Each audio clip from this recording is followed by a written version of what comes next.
Iya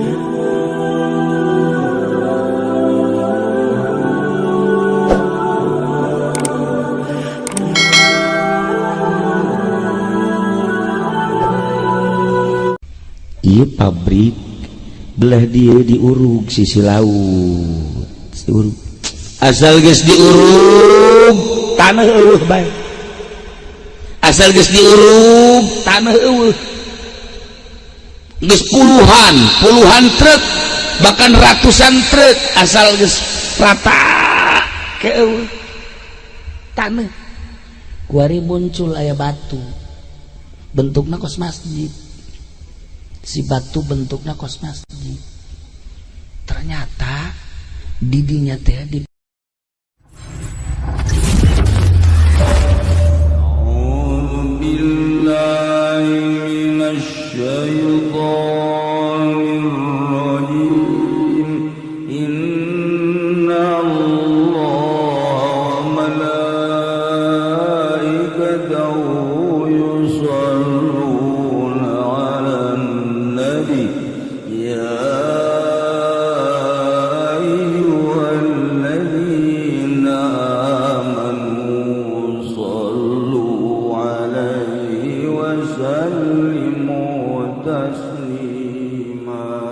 di luhur mah kuari keur acak-acakan malah geus mau dicaritakeun mah rempan mantak kurang mendingan mawas diri masing-masing mendekatkan diri ka Gusti Allah lantaran di luar negeri Baghdad kos diurang awalna Syria kos diurang awalna Yaman kos diurang awalna Turki kos diurang awalna mentak para ulama dikumpulkan sadunya untuk memecahkan Indonesia lantaran Indonesia tegas di ujung tanduk mentak kurang sing loba ngadoa khawatir lain lalagaan tetap kurang mah ngadoana mudah-mudahan Allah mere salamet ka urang salamet ka negara urang salamet bangsa urang urang namun nyaritakeun salamet mah gampang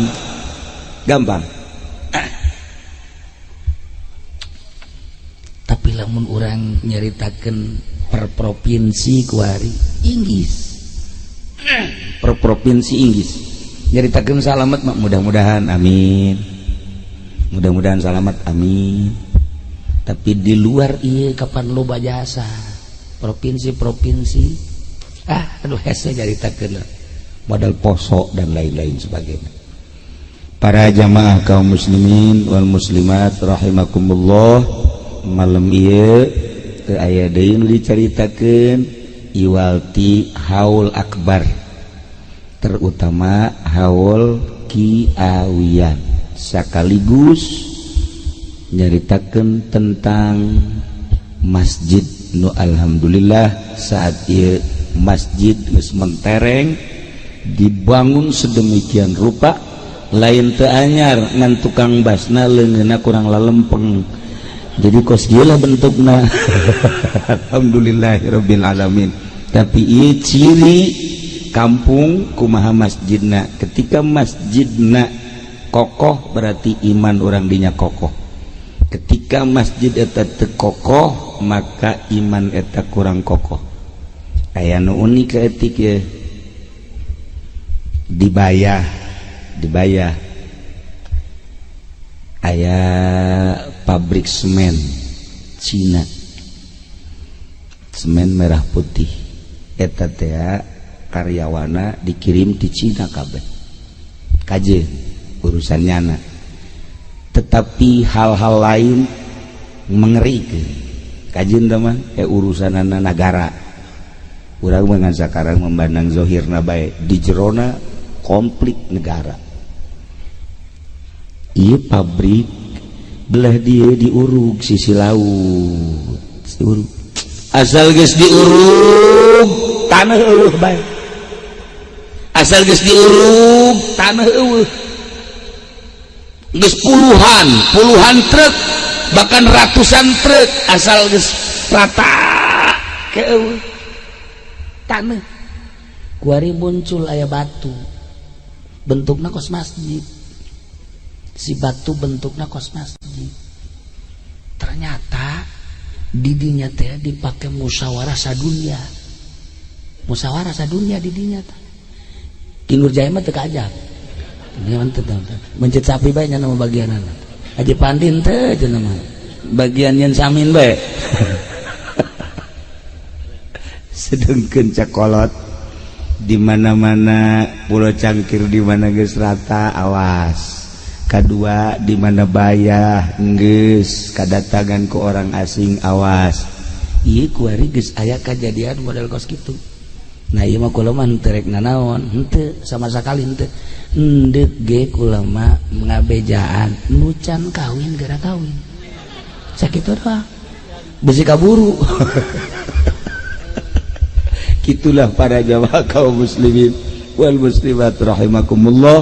Malam ieu urang kumpul merenung ka alam akhirat.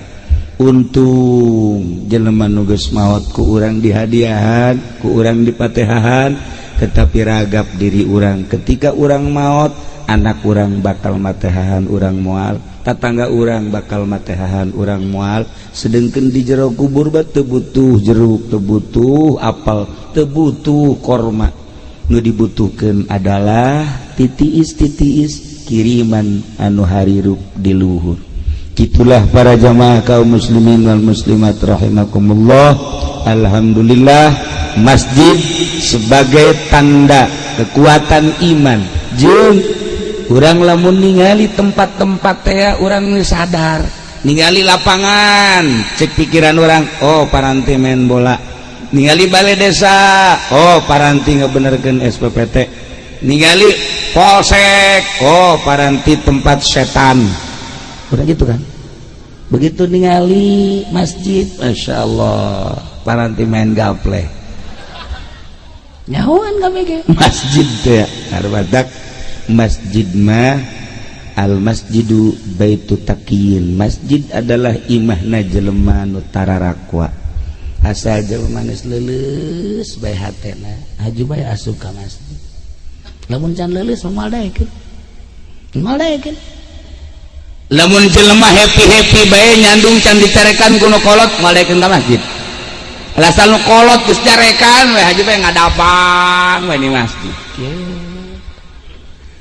Di masjid kula ge eta aya jelema ngahape babari ngedang hehehe kula mah teu engah asal kula salat ngeunang hape asal salat ngahape kabelah dieu ku sering nanya ka ieu eta si jelema bari nangkara kok ngahape bae kunaon nyaduk oh paing berarti hubungan jeung ngora di masjid jelema eleh main di Cilongok mah di Cilongok bae beak kabeh eleh ka masjid kieu asal kula liwat ka masjid ngan aya asal kula nanya dia eta sih eleh main cenah kiai oh ya bu masjid aing pake lelecehan kitu budak tapi antepkeun daripada nyana ngunculungkeun ka sumur ya bandingkan ka masjid ieu ge asalna ieu masjid kos kitu tipena ieu tipe bangsa eleh main ka dieu pelarian anu nyandung dicerekan ka dieu masalah geus. Iya masjid lain lalagaan ya. Nikmat nuantak wa takaffalallah Allah nanggung man kana baituhu al masjidah ka jelema anu imahna masjid. Masjid baitu kulli taqiyin. Imah setiap jelema nu takwa jeung Allah nanggung ka jelema nu imahna masjid. Ditanggung ku Gusti Allah lamun urang geus memiliki masjid berarti urang teh geus asup ka imah Allah. Lamun urang geus memiliki masjid, urang geus asup ka imah Allah. Ku Allah dijamin setiap jelema anu imahna masjid dijamin ku Gusti Allah. Jamin tina naon? Ieu nu untungna ieu. Minar roah wal jawaz ila sirat, minas sirat ila jannah. Dijamin ku Gusti Allah tina kasenangan, rahmat jeung nu paling indah adalah liwat di jembatan Shiratal Mustaqim menuju surga. Ieu masjid. Ieu leutik we ieu masjid tapi tanagana gede jasa.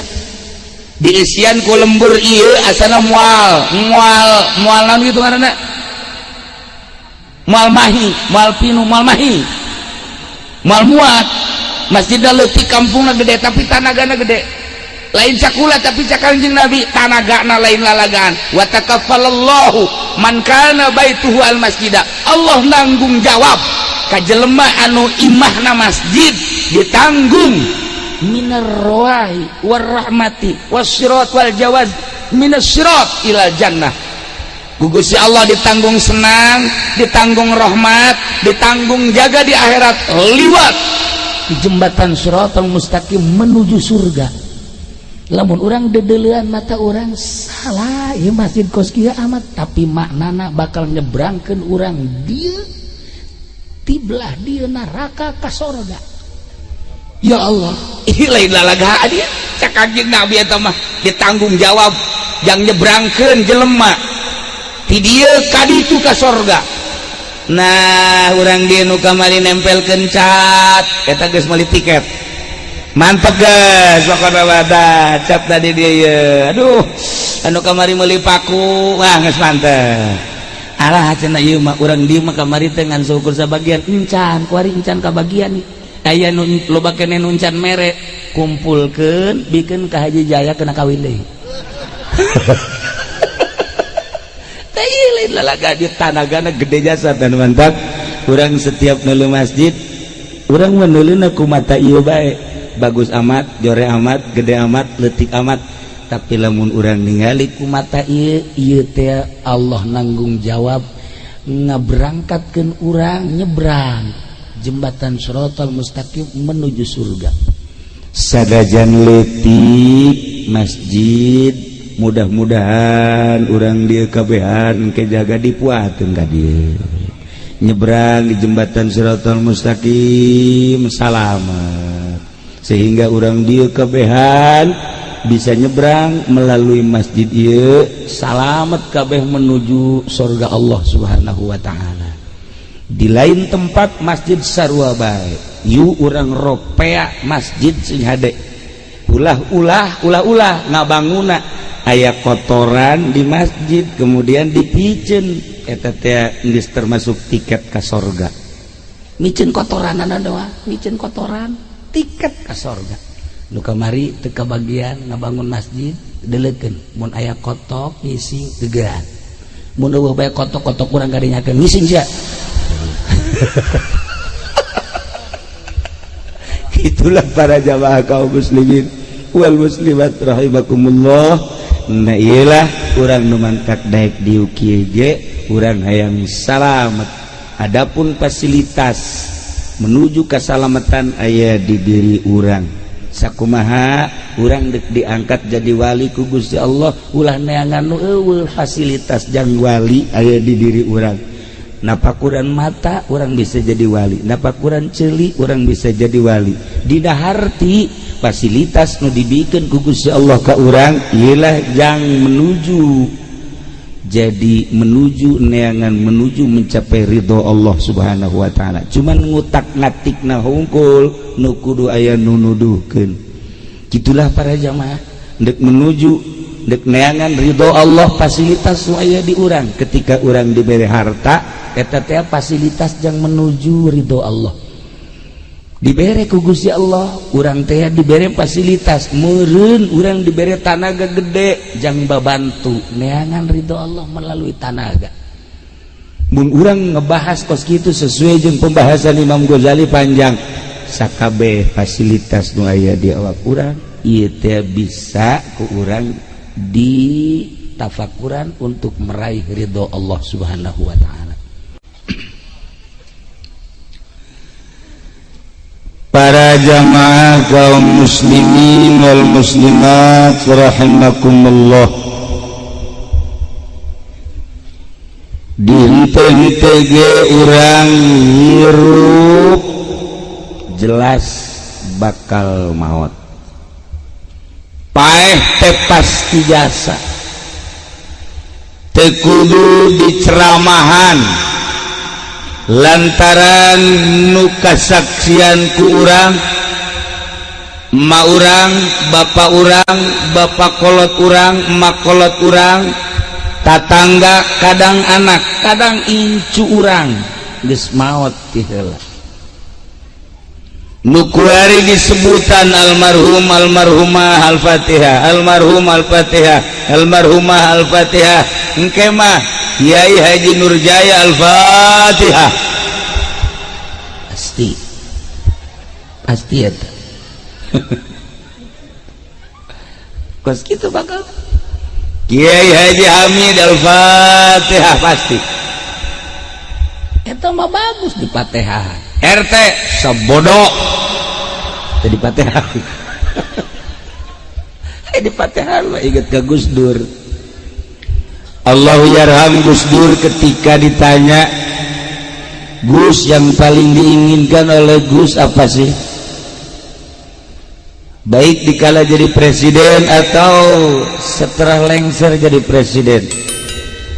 Tidak ada lain yang saya inginkan adalah ketika saya wafat, istri, anak, teman-teman dan sekitarnya mengirimkan Fatihah buat saya. Etalah hebatnya Gus Dur. Mun cek ngomong urang mah eueuh deui dipake ka hayang iwati mun geus maot jelema maraca Fatihah jangnana dikabul ku Gusti Allah. Datang ka kuari jelema berduyun-duyun zarah matehahan Gus Dur, baik nu langsung didinya maupun di pondok-pondok pesantren di mana baik para muhibin-muhibina. Ki Nurjaya mun maot can puguh paling kebo nu Fatihah sapi.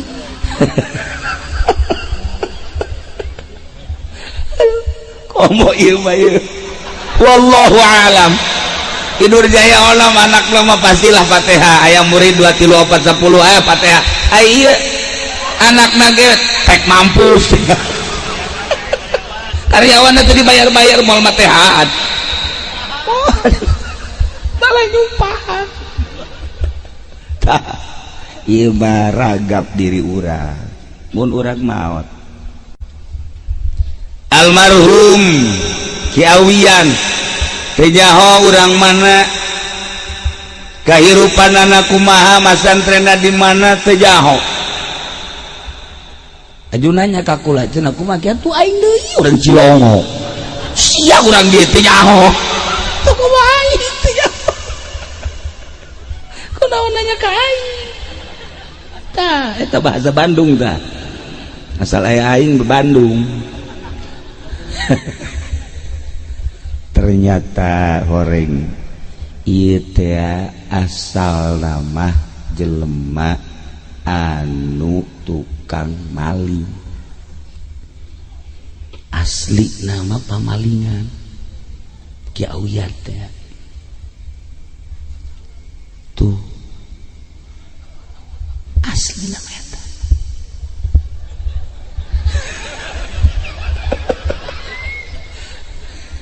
Lu batak ieu Ki Awiyan aslina Garong tapi di Patehahan tah maninggara di Garong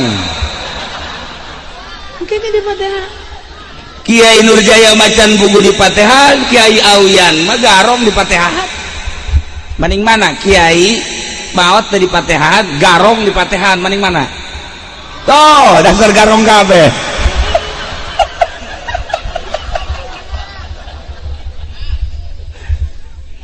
Kula dek nanya, lamun aya jelema di bulan Ramadan maca Quran tamat sabulan Ramadan nu bebeja ka kula aya nu 10 kali, aya nu 7 kali, luar biasa.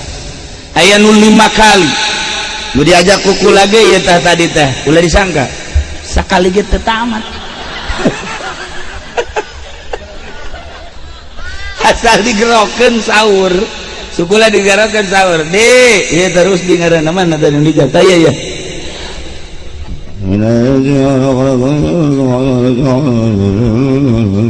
wih ke tadarus hebat asal geus beres bae orang gedeng deh orang henteu asal kadengeuna doa kayak sukuti digerokeun deh Ih,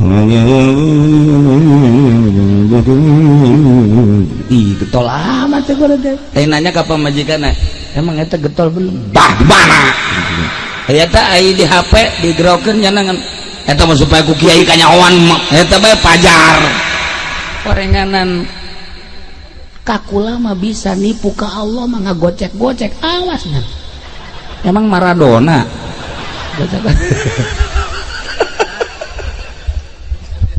Aya nu tawat 2 kali, aya nu tamat sakali. Hebat. Aya nu setengah teu kuat heulai deui. Aya nu ngan dicekal doang ta Quran dibuka, a'udzubillahi minasyaitonir rajim, bismillahirrahmanirrahim, alif lam mim, sadaqallahul azim. kuari Quran wallahu alam di mana. Kula badek nanya, aya jelema tamat deui Al-Qur'anul Karim dibaca rapih macana, makharijul hurufna ngaji nage di Badus Salam nage eleh. Badus Salam mah tingkat nasionalnya, nama tingkat planet. Allah hebat mah. Geus pokona kumaha anu ngelehkeun. Hebat jasa. Nah iya hebat jasa. Tapi teu berubah hirupna. Quran tamat ngredit terus, Quran tamat nonton TV terus, Quran tamat main gapleh terus, Quran tamat si mbak dibonceng dicolok terus. Dibandingkeun jeung anu ngan saayat doang maca Quran tapi nyulusup ka jero hate, cerik merenung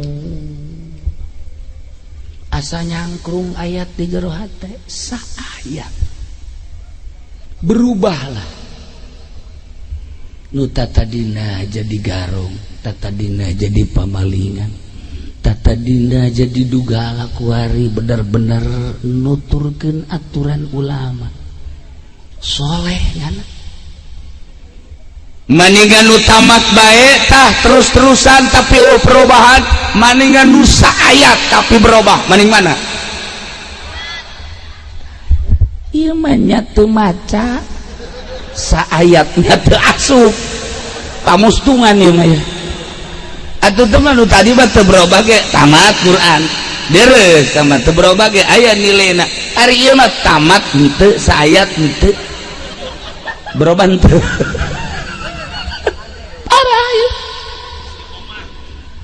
Tadi ke di mobil geus ngomong bae.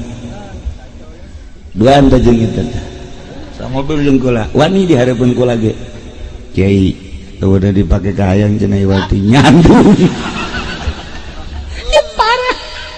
Anak buah parah. Didaftarkeun ke Nurjaya ku aing. Tuh. Mantak kula masuk lalaunan ngaji aya malam Salasa, Ki Wahab, Ki Hamid, Ki Nurjaya, Kiai dicaringin teh sakeurah. Lan Bedi jeung nu lain-lainna lalauna. Budak leutik teu meunang ku kula, budak ngora teu meunang. Awewe ulah. Ieu mah ngaji khusus nu karol nu tereh paraeh bae kitu teh. Meunang karolot lalauna. Ieu teh jang naon, jang mikiran diri urang pamere Allah ndek digunakeun supaya mengkerucut takeneangan ridho Allah Subhanahu wa taala. Kitulah para jamaah kaum muslimin wal muslimat rahimakumullah, malam ieu urang kumpul di dieu mudah-mudahan dicatat ku malaikat, dijadikan sebagai saksi bahwa orang cinta Allah Subhanahu wa taala, bahwa orang cinta Kangjeng Rasulullah Muhammad sallallahu alaihi wasallam, bahwa orang cinta para aulia Allah, cinta syiar-syiar agama Allah Subhanahu wa taala. Itulah para jamaah kaum muslimin wal muslimat rahimakumullah, dicekapkeun sakieu nyuhunkeun dihapunten tina samudaya kalepatan sareng kakiranganan.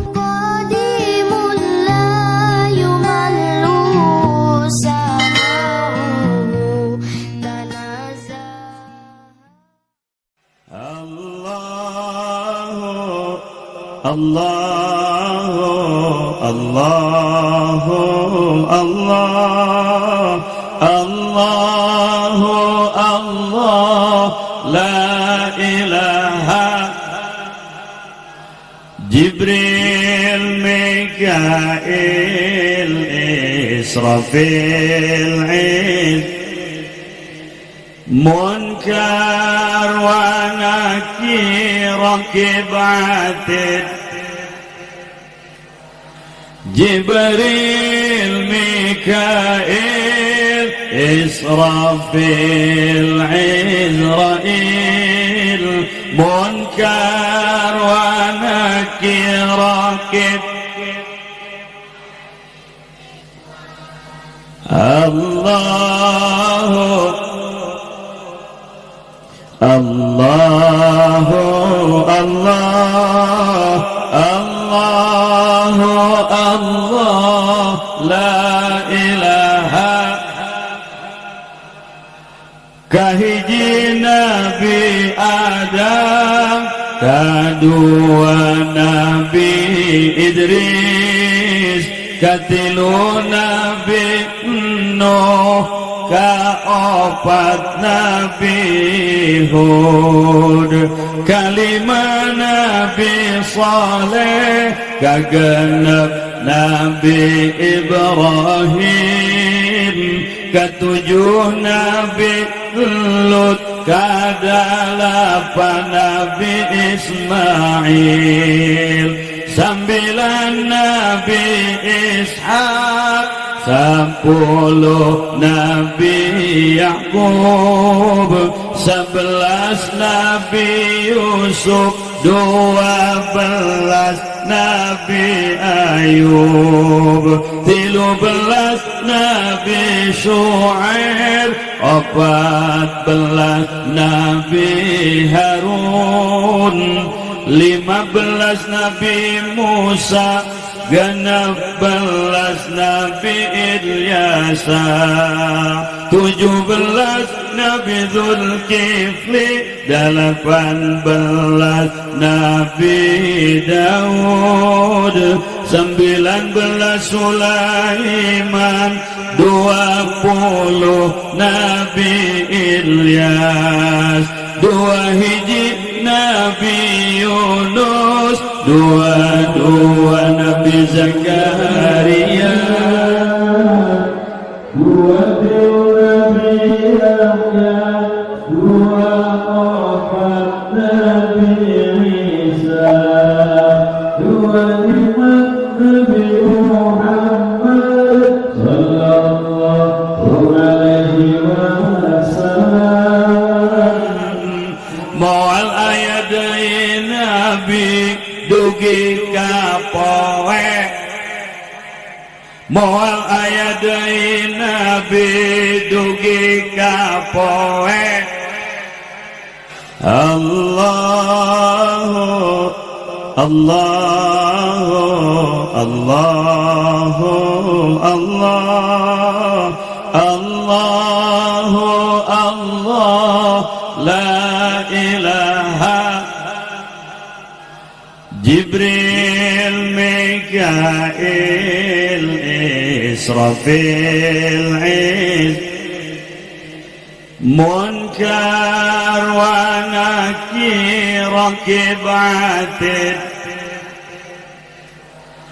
Jibril Mikail Israfil Izrail Munkar wa Nakir Rakib Allahu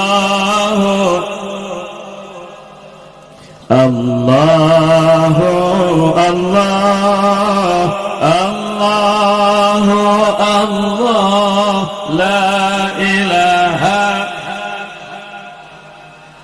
kahiji Nabi Adam kadua